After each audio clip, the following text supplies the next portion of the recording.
নামাজে একই রাকাতে সূরা ফাতিহা পড়ার পর 3 বার সূরা ইখলাস পড়া যাবে কিনা? খুবই দরকারি একটা প্রশ্ন। সূরা ইখলাস কোরআনের এমন একটা সূরা, যেই সূরা শুধুমাত্র আমাদের আল্লাহর কথা বলা আছে। এই সূরাতে অন্য কোনো সাবজেক্ট নাই। এই সূরা শুধু কার আলোচনা আছে? এরকম আরেকটা সূরা কোরআনে নাই যে সূরার শুরু থেকে শেষ পর্যন্ত শুধু আল্লাহর গুণগান আছে, আল্লাহর বৈশিষ্ট্যের কথা আছে, আল্লাহর একত্ববাদের কথা আছে, অন্য কোনো সাবজেক্টই নেই। এটা সাবজেক্টই শুধু আল্লাহ তাআলা। এই জন্য এক সাহাবী এই সূরাকে খুব ভালোবাসতেন। তিনি মানুষের ইমামতি করতে গিয়ে সূরা ফাতিহার পরে অন্য যা পড়েন না পড়েন সাথে সূরা ইখলাস অবশ্যই পড়তেন।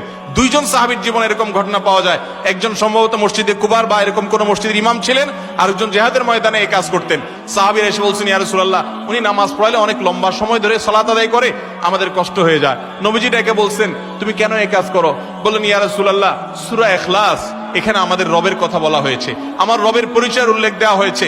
এটার নামই সূরা ইখলাস, তাওহীদকে খালেজ করার সূরা, শিরক মুক্তির সূরা, আমার রবের গুণের সূরা। এখানে অন্য কারোর ইস্যু নাই, শুধু আমার আল্লাহর কথা বলা আছে।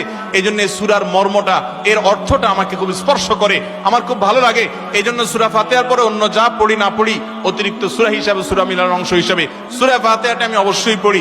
নবী করিম সাল্লাল্লাহু আলাইহি সাল্লাম বলেছেন, এই সূরার ভালোবাসায় তোমাকে জান্নাতে নিয়ে যাবে।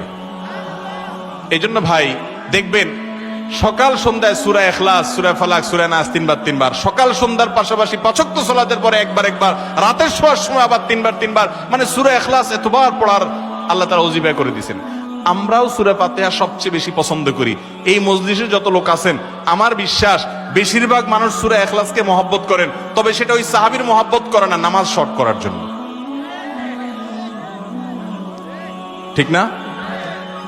অনেকে আছে দেখা যায় সূরা ইখলাস ছাড়া কিছু পড়ে না, কারণ কি? আয়তনে নামাজটা তাড়াতাড়ি শেষ করার জন্য।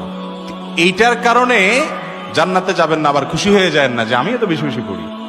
আপনার নিয়ত যদি হয়, মতলব যদি হয় নামাজ সংক্ষিপ্ত করা, তাহলে হবে না।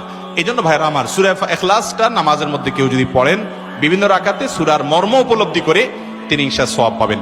এই সূরার তাফসীর জানবেন। একদিন ইনশাআল্লাহ কোন একটা প্রোগ্রামে কোন আলেম থেকে সূরা ইখলাসের তাফসীরের উপরে 1 ঘন্টা আধা ঘন্টা ওয়াজ শুনবেন, খুব গুরুত্বপূর্ণ।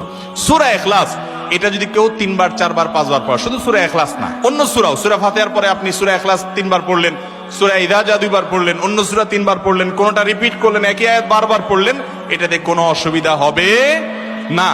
আপনি বারবার পড়তে পারেন, কোনো অসুবিধা হবে না ইনশাআল্লাহ। তবে লক্ষ্য রাখবেন, প্রথম রাকাতের চাইতে দ্বিতীয় রাকাতটা তুলনামূলক একটু ছোট হবে। হ্যাঁ, আয়তনে পরিমাণে একটু ছোট হবে, এটাই সুন্নাহ। নবী করিম সাল্লাল্লাহু আলাইহি ওয়াসাল্লাম প্রথম রাকাত যদি 2 মিনিট ধরে পড়তেন, দ্বিতীয় রাকাত 1.5 মিনিট, অর্থাৎ একটু কমায়া পড়তেন, এটাই তার সুন্নাহ ছিল।